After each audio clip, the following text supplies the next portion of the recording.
কি এই জায়গাটায় বাঁশ বাইনলো কিডা? এই দাঁড়ান দাঁড়ান দাঁড়ান, এই লাশ আমি আমার জায়গার উপর দিয়ে জাতি দেবো না। মামা, মৃত মানুষের সাথে এইরকম ব্যবহার করা এটা তো অন্যায়।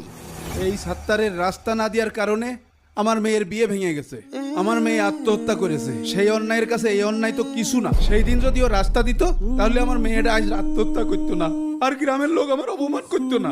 মামা, সে তো আমাদের প্রতিবেশী, আপনার কষ্ট আমরা বুঝি। এখন তো সাত্তার ভাই মারা গেছে, এখন কি আপনি তার সাথে প্রতিশোধ নেবেন? এই লাশ আটকায় আমি যা বুঝাতে চাইছি, আজকে সাত্তার ভাই মারা যাওয়াতে তোমরা সবাই যেরকম আন্তরিকতার সাথে তার লাশটা নিয়ে যাচ্ছ, সেদিন আমার বিপদেও তোমাদের সবার আন্তরিক হওয়া উচিত ছিল।